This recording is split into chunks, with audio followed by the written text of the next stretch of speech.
मेरे class 12th के योद्धाओं, कैसे हो आप सभी लोग और कैसी चल रही है आप लोगों की बोर्ड एग्जाम की तैयारी। आई होप कि आप लोग बहुत अच्छे होंगे और जम के बोर्ड एग्जाम की तैयारी कर रहे होंगे। बहुत सारे हमारे स्टूडेंट ऐसे हैं जो कह रहे हैं सर फिजिक्स में बहुत प्रॉब्लम है, यानी कि फिजिक्स हमें समझ नहीं आता, जो हमारा 12th फिजिक्स है। तो भैया आज हम आप लोगों के लिए 10 ऐसे महत्वपूर्ण प्रश्न लाए हैं ना, 10 ऐसे महत्वपूर्ण प्रश्न। ये 10 क्वेश्चंस अगर आपने भैया तैयार कर लिया ना तो फिजिक्स में आप लोगों का कम से कम 10 से 15 नंबर पक्का हो जाएगा। ये वो क्वेश्चंस है मेरे प्यारे स्टूडेंट जो हर साल बोर्ड में आता है। ये क्वेश्चन जो है हर साल पेपर में आता है, ठीक है, जो क्वेश्चन मैं आप लोगों को बता रहा हूं, ठीक है। आप इसमें जितना मैं आपको 10 क्वेश्चन बताऊंगा ना, ये पूरा तैयार कर लेना, क्योंकि हम लोगों को भैया टॉपर बनना है। तो अब हम लोग सारे सब्जेक्ट के इंपॉर्टेंट क्वेश्चन देखेंगे, हर सब्जेक्ट का, ठीक है, physics, chemistry, biology, Hindi, English, सब का, ठीक है। तो आप लोग भैया बहुत ध्यान से देखना, ये हर साल बोर्ड में आने वाला क्वेश्चन देखेंगे 12th फिजिक्स का, ठीक है। कॉपी पेन लेकर बैठना, सारा क्वेश्चन नोट कर लेना, क्योंकि ये क्वेश्चन आपके बोर्ड एग्जाम 2026 में जरूर आएगा। और वीडियो को लाइक कर देना, चैनल को भी सब्सक्राइब कर लेना। देखो हम लोग चैप्टर 1 से लेके चैप्टर 3 तक, ठीक है, चैप्टर 1 से चैप्टर 3 तक जितने भी इंपॉर्टेंट क्वेश्चन है सब कुछ देखेंगे। देखो सबसे पहला क्वेश्चन अगर हम लोग देखें, सबसे पहला प्रश्न देखो, ध्यान से समझना, ठीक है, ध्यान से समझना, बहुत इंपॉर्टेंट है, सारा क्वेश्चन ध्यान से समझना। देखो सबसे पहला प्रश्न अगर हम लोग देखें तो यहां आपसे क्या पूछ रहा है, बताओ क्या पूछ रहा है। इंपॉर्टेंट बहुत है ये क्वेश्चन, क्योंकि आप लोग अगर देखोगे ना तो ये बहुत बार बोर्ड एग्जाम में आया हुआ है कि वैद्युत चुंबकीय क्षेत्र, जो वैद्युत क्षेत्र की तीव्रता की परिभाषा तथा इसका मात्रक लिखिए। भैया वेरी इंपॉर्टेंट क्वेश्चन है, वेरी इंपॉर्टेंट, 12th फिजिक्स का वेरी इंपॉर्टेंट क्वेश्चन है कि जो वैद्युत क्षेत्र होता है, इलेक्ट्रिक फील्ड जो होता है, उसकी तीव्रता का परिभाषा, वैद्युत क्षेत्र की तीव्रता की परिभाषा तथा उसका मात्रक लिखिए। भैया कम से कम 10 बार आ चुका है बोर्ड एग्जाम में, 10 बार 12th फिजिक्स के पेपर में। अब अगर आपने ये पढ़ लिया तो भैया पेपर में जरूर आएगा। देखो हम लोग बहुत आसान तरीके से समझेंगे। देखो आंसर समझो मेरे प्यारे स्टूडेंट कि वैद्युत क्षेत्र में किसी बिंदु, जो आपका वैद्युत क्षेत्र है ना, वैद्युत क्षेत्र में एक बिंदु लेना है, एक बिंदु आवेश, ठीक है। तो बिंदु पर, वैद्युत क्षेत्र में किसी बिंदु पर रखे परीक्षण आवेश, ठीक है, परीक्षण आवेश पर लगने वाला बल, जो हमारा परीक्षण आवेश है, यानी कि ये जो Q0 है, इस पर लगने वाला बल, ठीक है, परीक्षण आवेश पर लगने वाला बल तथा परीक्षण आवेश का मान की निष्पत्ति को उस बिंदु पर वैद्युत क्षेत्र की तीव्रता अर्थात वेक्टर E कहते हैं। वैद्युत क्षेत्र की तीव्रता को E से प्रदर्शित करा जाता है। किससे प्रदर्शित करते हैं? E से। याद रखना कि वैद्युत क्षेत्र की तीव्रता को भैया E से प्रदर्शित करते हैं, ठीक है। वेक्टर E कर सकते हो, सदिश वेक्टर हो जाएगा, ठीक है। ध्यान आया, समझ आया ना कि बहुत इंपॉर्टेंट और बहुत आसान भी है। देखो मैं आपको यहां समझाता हूं, यहां अगर आप एक बार समझो तो कुछ है नहीं भैया। वैद्युत क्षेत्र की तीव्रता का मतलब है भैया जो हमारा बल है ना, और जो आपका परीक्षण आवेश का जो अनुपात होता है वो क्या होता है? अनुपात का मतलब भैया भाग, भाग का मतलब कि बटे में, जैसे ये क्या है, बटे में है। अगर हमारा भैया जैसे F इंटू ई, ये क्या है, ये मल्टीप्लाई में है, लेकिन ये क्या है, ये अनुपात में है, तो इसे हम क्या कहेंगे, ये भाग है, ठीक है। तो बस बहुत आसान है, चाहे आप ये परिभाषा कर लो, वैद्युत क्षेत्र में किसी बिंदु पर रखे परीक्षण आवेश पर लगने वाला बल तथा परीक्षण आवेश की मान की निष्पत्ति उस बिंदु पर वैद्युत क्षेत्र की तीव्रता अर्थात वेक्टर E कहलाता है। यहां से वेक्टर E जो बराबर होता है वेक्टर F बटे वेक्टर Q0, बस यही इसका फार्मूला हो जाएगा। अगर इसकी मात्रक की बात करें तो ये देख लो, मात्रक भी बहुत आसान है भैया। देखो इसका जो F अर्थात बल का मात्रक क्या होता है, न्यूटन, और जो हमारा Q0 अर्थात जो आवेश है उसका कूलाम, न्यूटन प्रति कूलाम हो जाएगा, ठीक है, सभी को पता है भैया। इसका मात्रक हो जाएगा न्यूटन प्रति कूलाम होता है। अब ऑब्जेक्टिव में आ जाए भैया वैद्युत क्षेत्र की तीव्रता का मात्रक क्या होता है, तो क्या लिखोगे, न्यूटन प्रति कूलाम, N से न्यूटन और C से कूलाम, न्यूटन प्रति कूलाम, ठीक है। पहला क्वेश्चन बिल्कुल पक्का हो गया, बोर्ड एग्जाम में आएगा यहां से, तो आप लिख दोगे ना, ठीक है, बहुत अच्छी बात है। अगला क्वेश्चन देखते हैं माय डियर स्टूडेंट। अब दूसरा क्वेश्चन ध्यान से समझो, इसमें क्या पूछ रहा है। देखो थोड़ा सा इसमें ट्रिक लगाना है, ठीक है, ध्यान से समझो कि एक समान वैद्युत क्षेत्र में सदिश वेक्टर E जो है 2i कैफ है प्लस 2j कैफ है माइनस 2k कैफ है, ठीक है। वोल्ट मीटर में एक पृष्ठ में के क्षेत्रफल A वेक्टर जो है 8ji मीटर स्क्वायर से गुजरने वाले वैद्युत फ्लक्स का गणना कीजिए, ठीक है। अब इसमें क्या है, देखो आंसर समझो कि वैद्युत फ्लक्स जो होता है फाई E जो होता है वो बराबर होता है vector E into vector A, ठीक है। अब यहां हमारा है क्या क्या, देखो एक तो हमारा 2i वेक्टर है प्लस 2j वेक्टर है माइनस माइनस क्या है 4k वेक्टर, सॉरी कैप है, सारा कैप है, सॉरी कैप है, और इंटू 2j कैप। ठीक है, अब एक बात याद रखना कि इसमें क्या होता है ना कि इसमें भैया मल्टीप्लाई उसी का होगा, जैसे ये j है ना तो j का j से ही होगा, केवल j का j से होगा, जो चीज नहीं है। और एक बात यहां रखना कि आज i cap into I cap जो होता है बराबर 1 होता है, j कैप इंटू j के बराबर 1 होता है, k cap into k cap जो होता है वो बराबर 1 होता है, याद रखना। ठीक है, अब इधर देखो, सबसे पहले इधर 2i कैप है तो इधर हम इंटू कर सकते हैं 0i कैप। ठीक है, क्योंकि इधर है नहीं तो आप कर सकते हो यहाँ 0i कैप प्लस में। ठीक है, प्लस में इधर, और फिर इधर हमारा क्या है, एक तो हमारा 3j कैप है तो इधर माइनस आपका 0 करोगे तो ये सब 0 0 हो जाएगा, ये सब 0 0, क्योंकि ये 0 हो जाएगा, बचेगा क्या क्या, देखो j वाला बचेगा, ये आपका क्या हो जाएगा, एक तो i वाला 0 हो जाएगा और k वाला। अब j वाला क्यों बचेगा, क्योंकि यहाँ हमारा क्या है 8j कैप है और इधर हमारा 3j कैप है, तो 8 त्रिक 24 वोल्ट मीटर हो जाएगा आंसर। ठीक है, क्योंकि हमारा जो नहीं है उसको 0 मानोगे तो 0 से गुणा होगा तो 0 हो जाएगा, और जो हमारा है यानी कि j है 8j और ये वाला 3j 8 त्रिक 24 वोल्ट मीटर है। बस नोट कर लो, बहुत इंपॉर्टेंट है। अगला क्वेश्चन देखो, अगला संधारित्र की धारिता की परिभाषा लिखो।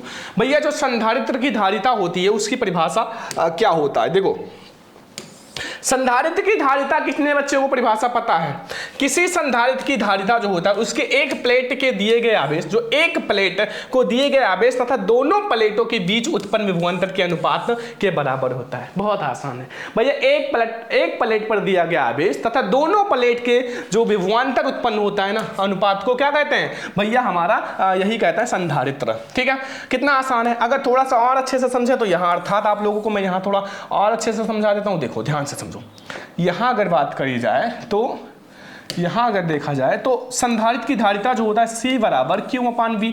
Q क्या है, आवेश है, आवेश है, और V विभवांतर है, तो इन्हीं का अनुपात क्या हो गया, इन्हीं का अनुपात हमारा हो गया भैया संधारित्र की धारिता। बस आवेश और बटे में हमारा विभवांतर, आवेश तथा दोनों जो प्लेटों का जो विभवांतर है उसी का अनुपात होता है क्या, संधारित्र की धारिता। ठीक है, उसका फार्मूला होता है भैया, याद रखना कि संधारित्र की धारिता का फार्मूला होता है C बराबर QV। क्या होता है, C बराबर QV। ठीक है, बस इसी फार्मूले पर आपका न्यूमेरिकल आए या फिर 2 नंबर 1 नंबर में ये क्वेश्चन आए तो आप लिख देना, क्योंकि ये वेरी इंपॉर्टेंट, हर साल आने वाला प्रश्न मैं आपको बता रहा हूं, हर साल पेपर में 100% आता है। ठीक है, अगला क्वेश्चन आ जाओ।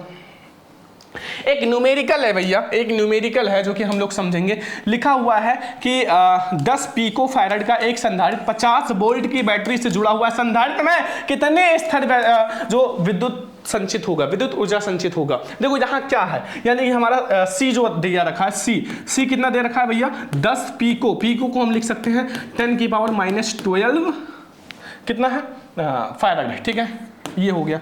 सेकंड हमें दे रखा है विभवांतर अर्थात V जो है वो 50 वोल्ट, क्या है 50 वोल्ट, ये दोनों चीजें हमें दे रखी हैं। ठीक है, चलो सही है।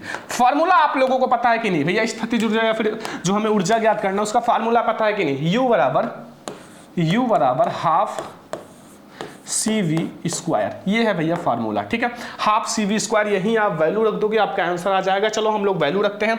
देखो U हमें ज्ञात करना है, ठीक है, U हमें ज्ञात करना है U, और यहाँ से हाफ है इंटू C हमारा क्या है 10 इंटू 10 की पावर -12, और V स्क्वायर यानी कि 50 इंटू 50 2 बार। इसी को आप लोग भैया सॉल्व कर लोगे तो आप लोगों का क्या आएगा, आप लोगों का आंसर आएगा U बराबर 1.25। जब इसको आप लोग सॉल्व करोगे U बराबर 1.25 इंटू 10 की पावर -8 जूल। मल्टीप्लाई वगैरह कर लेना, आप लोगों का आंसर इतना ही आएगा। ठीक है, ऊर्जा जो हमें मिलेगा वो इतना ही मिलेगा, ध्यान रखना। U बराबर जो मिलेगा 1.25 इंटू 10 की पावर -8 जूल। ठीक है, बस ये वाला वैल्यू रखो दोनों, और आप लोग फार्मूला भैया, फार्मूला तो आप लोगों को पता ही है ये वाला फार्मूला। ठीक है, ऊर्जा निकालने के लिए फार्मूला मैं इधर लिख देता हूं, U बराबर होता है हाफ CV स्क्वायर। इसी पर आप रख देना, वैल्यू भी रख दिया और मैंने यहां सॉल्व भी कर दिया। ठीक है, बहुत इंपॉर्टेंट है भैया, ये वाला क्वेश्चन हर साल आता है, तो ऐसा नहीं कि आप सोचो सर बता रहे नहीं तैयार करें, तैयार करके ही पेपर देने जाना, ठीक है। बस अगला क्वेश्चन आ जाओ, 5वां क्वेश्चन, किसी चालक पदार्थ की विशिष्ट चालकता क्या है? किसी चालक पदार्थ की जो विशिष्ट चालकता है वो क्या होता है, और विशिष्ट चालकता का अंतरराष्ट्रीय पद्धति में मात्रक भी बताना है। विशिष्ट चालकता का अंतरराष्ट्रीय पद्धति में मात्रक भी बताना है, मात्रक भी हमें बताना है। तो कितने बच्चों को पता है, जल्दी से बताओ कितने बच्चों को पता है? देखो सबसे पहले आंसर समझो, विशिष्ट चालकता का मतलब क्या होता है? विशिष्ट चालकता का मतलब होता है किसी चालक के पदार्थ का जो विशिष्ट प्रतिरोध के व्युत्क्रम, व्युत्क्रम का मतलब उल्टा, व्युत्क्रम का मतलब जैसे विशिष्ट चालकता 5 है तो 1/5 हो जाएगा, ठीक है, रो, ठीक है। तो ये हमारा व्युत्क्रम जो होता है पदार्थ की विशिष्ट चालकता अर्थात कहते हैं, और इसे ये जो आप लोगों का रो इसे प्रदर्शित करते हैं, ठीक है। तो ये आप लोग फार्मूला देख लो, ठीक है, यही फार्मूला 1/, हमारा विशिष्ट ये क्या है, ये है क्या है, विशिष्ट प्रतिरोध, और ये हमारा जो साइन है वो किसका है, हमारा विशिष्ट चालकता का, ठीक है। तो इसका जो व्युत्क्रम है वो क्या हो जाएगा, हमारा विशिष्ट चालकता हो जाएगा, और इसकी जो इकाई है अर्थात मात्रक है महोमीटर होता है। क्या होता है? महोमीटर,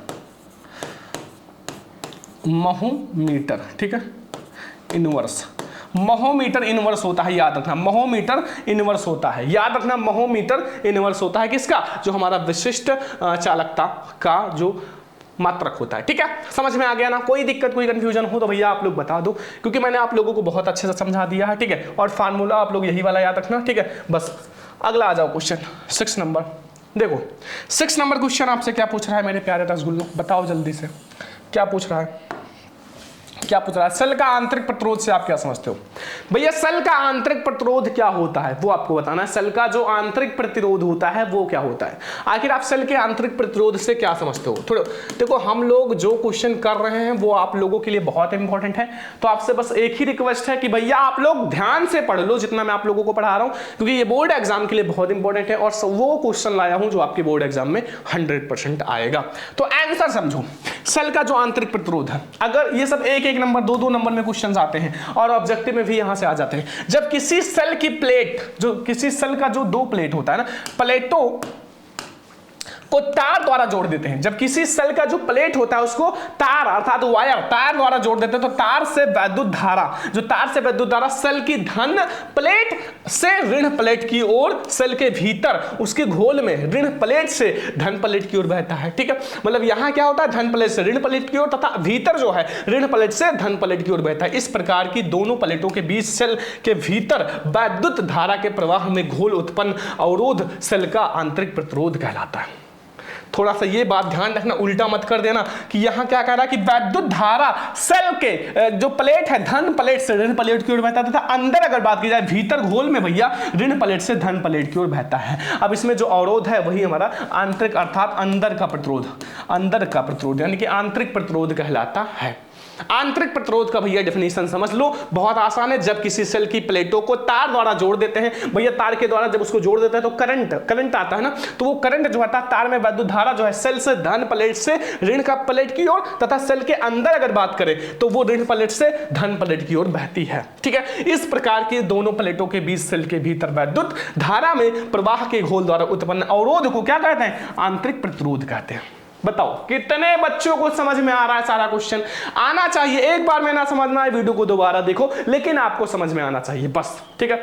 चलो हम लोग देखते हैं क्वेश्चन नंबर 7। आप लोगों से क्या पूछ रहा है? सेल का आंतरिक प्रतिरोध किन किन बातों पर निर्भर करता है? जो सेल का आंतरिक प्रतिरोध है वो किन किन बातों पर निर्भर करता है? देखो भैया आंसर, सेल का जो आंतरिक प्रतिरोध है निम्नलिखित बातों पर निर्भर करता है। पहला, सेल के इलेक्ट्रोडों के बीच दूरी या जो यह दूरी अनुक्रमांकपाती होता है। जो सेल है, सेल इलेक्ट्रोडों के बीच की दूरी पर यह दूरी के अनुक्रमांकपाती होता है। दूसरा, वैद्युत अपघटन के घोल में इलेक्ट्रोड के डूबे हुए भाग क्षेत्रफल, यह क्षेत्रफल के व्युत्क्रमांकपाती होता है। जो क्षेत्रफल है उसके व्युत्क्रमांकपाती होता है, दूरी के अनुक्रमांकपाती होता है, याद रखना।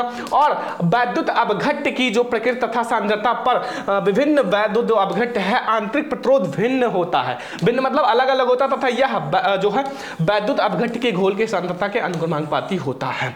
ये आपको तीसरा, तीनों आप नोट कर लो भैया, तीनों बातों पर निर्भर करता है। पहला जो है वो भैया अनुक्रमांकपाती, दूसरा व्युत्क्रमांकपाती, तीसरा भी अनुक्रमांकपाती, ठीक है। 3 चीजों पर निर्भर करता है, देख लो।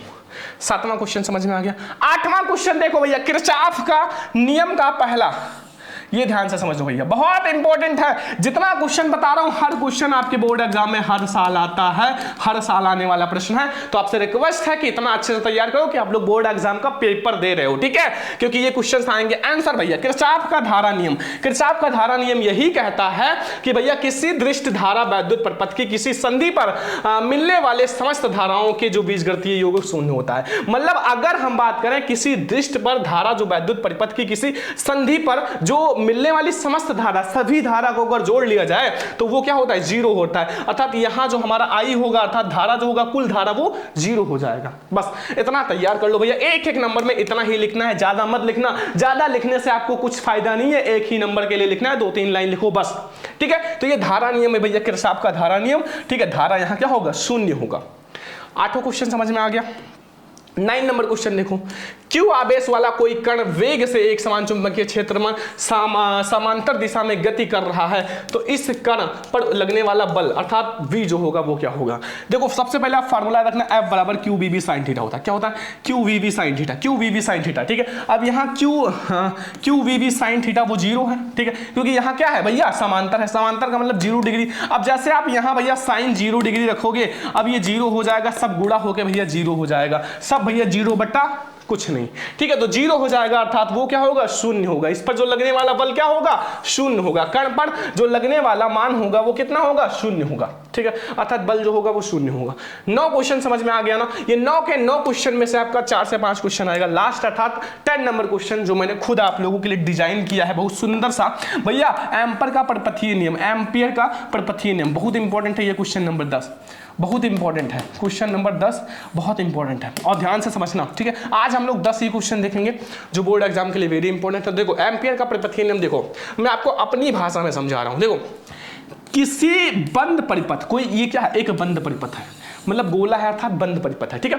परिपथ की सीमा के अनुदिश, अनुदिश का मतलब ये इसकी दिशा में ना हो, अनुदिश क्षेत्र का रेखीय समाकलन पथ द्वारा घिरी नेट धारा, ठीक है, के अर्थात धारा का म्यू नॉट गुना होता है। ये क्या है, ऐसे मैंने लाया, यहाँ आर जो है ये आपका दूरी है, और यहाँ हमारा वेक्टर वी है अर्थात जो चुंबकीय क्षेत्र है, और यहाँ डी एल वेक्टर है, और ये जो है इसमें धारा आई प्रवाहित किया जाता है। चित्र हम आप लोगों को समझा देंगे जब इसका डेरिवेशन कराएंगे। अभी ये एक एक नंबर वाला क्वेश्चन है, और इसका जो फॉर्मूला होता है वो समझ लो भैया। जो यहाँ हमारा समाकलन जो है vector V into vector D L जो होता है म्यू नॉट इंटू आई, क्योंकि इसका गुणा हो जाएगा, यही तो कह रहा है भाई। एक बार और समझ लो, ठीक है, कि किसी बंद परिपथ में जो सीमा के अनुदिश चुंबकीय क्षेत्र का रेखीय समाकलन द्वारा घिरी नेट, इसको नेट कर लेना, सॉरी, नेट मतलब होता है कुल, नेट कर लेना, ठीक है। नेट मतलब कुल, नेट धारा का आई का म्यू नॉट गुना होता है। बस इतना सा आपको पढ़ना है, इतना सा पढ़ना है। नेट धारा अर्थात कुल धारा का म्यू नॉट गुना होता है। बस चलो, आपको ये क्लास कैसा लगा, 10 क्वेश्चन आप लोगों को कैसा लगा। ये 10 प्रश्न में से अगर कोई सा भी प्रश्न आ जाए भाई, तैयार है आप लोगों को, बस केवल आप लोगों को लिखना है बोर्ड एग्जाम में। तो सारा नोट कर लो, ये आप लोग नोट कर लो, पीडीएफ मैं अपने व्हाट्सएप ग्रुप में दे दूंगा, देख लेना। ये 9 भी क्वेश्चन नोट कर लो, 8वां भी क्वेश्चन नोट कर लो, ठीक है, 7वां भी नोट कर लो, ये 6वां भी नोट कर लो, 5वां भी नोट कर लो, सारा, 4था भी, तीसरा भी, दूसरा भी, पहला भी, ठीक है। तो कैसा लगा आज का ये क्लास, कमेंट करके जरूर बताओ। और ये 10 के 10 क्वेश्चन समझ में आ गया भाई, समझ में आ गया तो वीडियो को हर जगह शेयर करो, लाइक करो, सब्सक्राइब करो चैनल को। हम लोग और क्वेश्चन सभी हमारे सारे हैं, जो 11 नंबर क्वेश्चन देखेंगे वो अगले क्लास में, क्योंकि हमारा यहाँ देखो 11 नंबर क्वेश्चन, 12 नंबर पूरे बुक का मैंने क्वेश्चन ले रखा है। तो ये हम लोग अगली क्लास में समझेंगे, क्योंकि इस क्लास में बस इतना ही। इस वीडियो को इतना ज्यादा शेयर करना ताकि हर स्टूडेंट देख सके, और चैनल को भी सब्सक्राइब कर लेना। और हम लोग ऐसे ही बहुत सारी क्लास लाएंगे। तो चलो मिलते हैं नेक्स्ट इंपॉर्टेंट वीडियो में, तब तक ले जय हिंद, वंदे मातरम।